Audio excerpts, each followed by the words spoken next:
Adillah pada kami tak bodoh, meski memang kami tak pandai.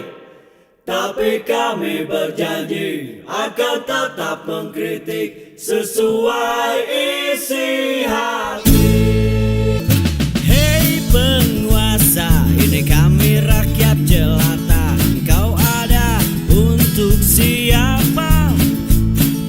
Hei penguasa, ini kami rakyat jelata. Mau sampaikan semua keluh kesah.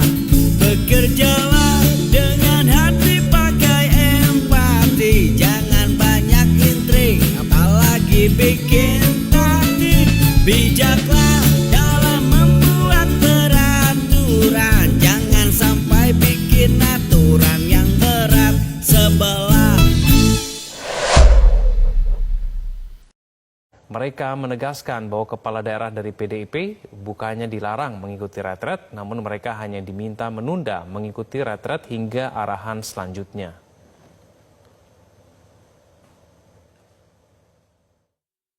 Ya nanti itu teknis lah. Berangkatnya dari mana kita akan bersama-sama nanti ya. Semua yang baik yang hadir hari ini maupun yang belum bergabung hari ini, kita akan ikut retret itu secara bersama-sama sampai waktu yang sudah diputuskan oleh Ibu Ketua Umum, seperti itu. Kalau tadi dari penyampaian dari Pak Pramono Anung sendiri, apa-apa saja nih poin-poin yang disampaikan tadi Pak Disa? Ya poin-poinnya ya itu tadi, tetap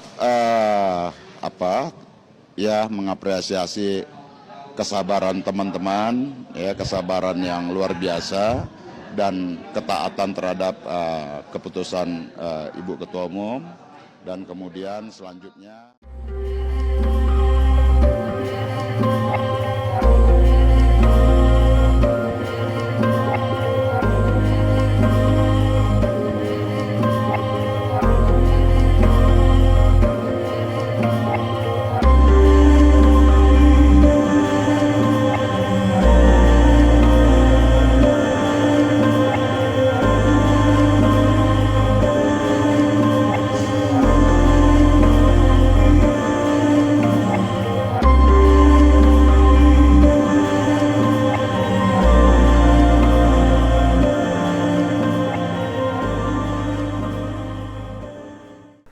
kita tahu apa yang terjadi di Lembah Tidar di Magelang itu menjadi tidak lengkap, minus 53, 47 tanpa pemberitahuan, dan itu diduga sangat kuat semuanya berasal dari PDIP yang 47 itu.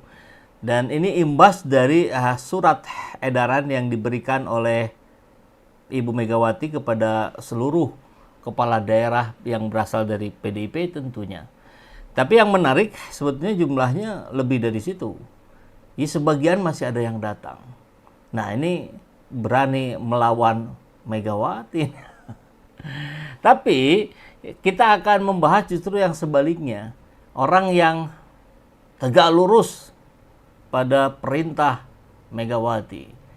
Kirain tegak lurus itu pada kepentingan bangsa dan negara ya. Ternyata pada ketum partai. Memang yang mencoblos di TPS itu ketum partai, kan bukan ya. Ya inilah yang menariknya demokrasi kita ya. Sebuah pembelajaran penting agar ke depan bagaimana fungsi dari partai politik itu tidak terus-menerus mencengkram sepanjang karir politik seseorang. Mestinya partai politik sebuah kawah candra di muka ya, yang mempersiapkan pemimpin-pemimpin hebat untuk memimpin negeri ini. Bukan yang dipasung menjadi petugas partai.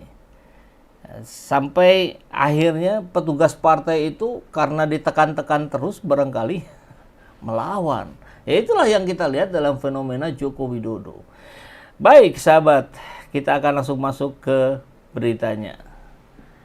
Ada bupati dari Gianyar ya, batal ikut retret.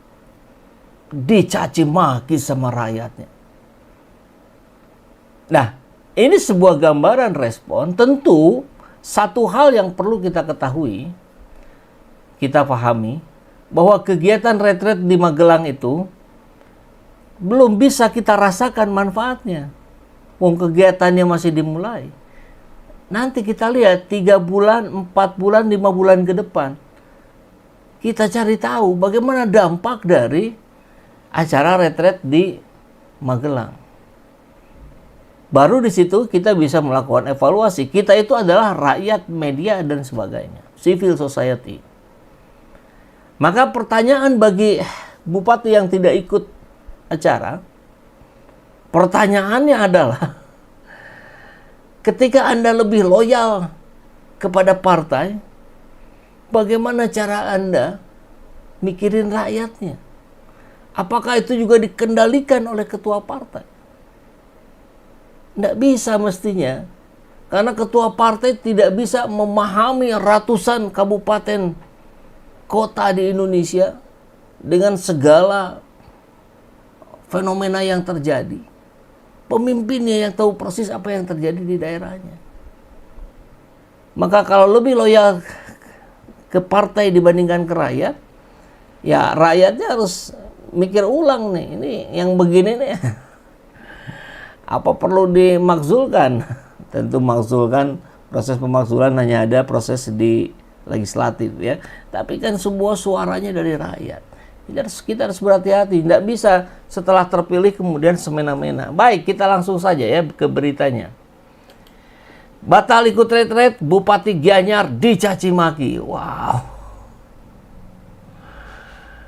Keputusan Bupati Gianyar Imade Agus Mahayastra untuk tidak menghadiri retret yang telah diagendakan Presiden Prabowo menuai kritik tajam dari masyarakat, khususnya netizen.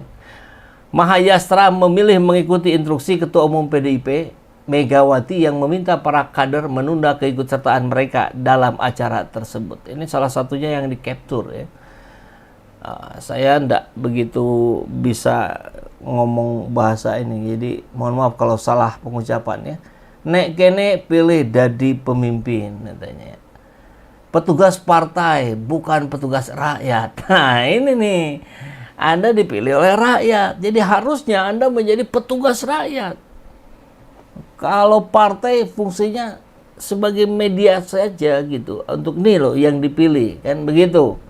Maka sistem kepartaiannya harus dievaluasi juga. Mundur saja sekalian, Pak. Salahnya semeton semua, kenapa harus milih seperti ini? Nikmati saja.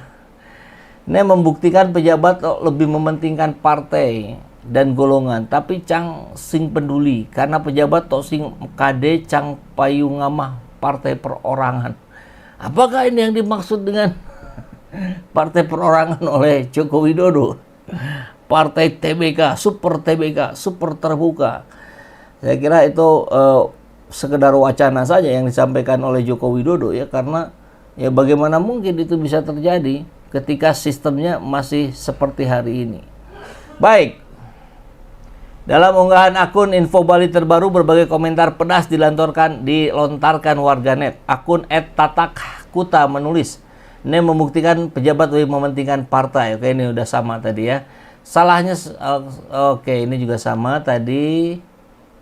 Sudah kita bacakan. Keputusan PDIP melarang kadernya mengikuti retret diduga berkaitan dengan situasi internal partai, terutama setelah sekjennya Hasto ditangkap oleh KPK. Jadi kena imbasnya pemerintahan Prabowo. Padahal ini kalau kita kerucutkan sebetulnya ini adalah Megawati versus Joko Widodo. Makanya KPK-nya harus turun segera merespon nih. Periksalah Joko Widodo biar clear.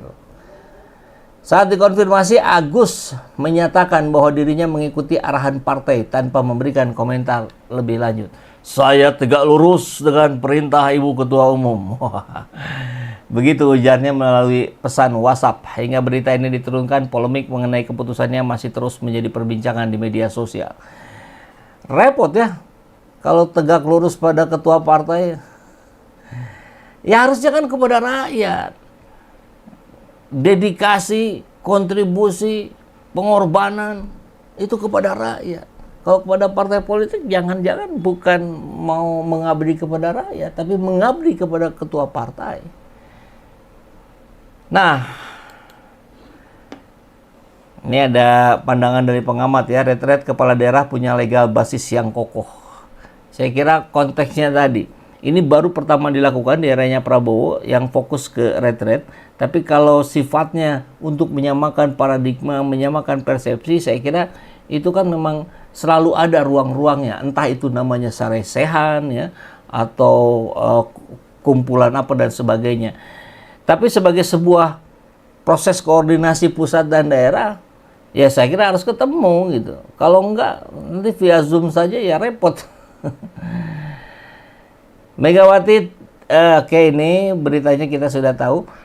Nah, ini pakar hukum tata negara Fahri Bahmid mengatakan retret secara terminologi bertujuan membekali para pemimpin dengan pemahaman mendalam tentang tugas dan tanggung jawab mereka, serta membangun sinergi dalam menjalankan roda pemerintahan di NKRI.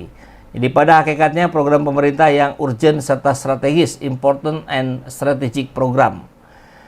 Program retret akan mengafirmasi kepala daerah sebagai state organizer, aspek wawasan mendalam terkait tugas dan tanggung jawab kepala daerah selalu top eksekutif. Jadi prinsipnya memang beranjak dari tidak ada kerjasama tanpa persepsi yang sama. Bayangkan saja persepsinya beda-beda. Perspektif itu bisa 360 sesuai derajat. 360 derajat ya 360 sudut pandang.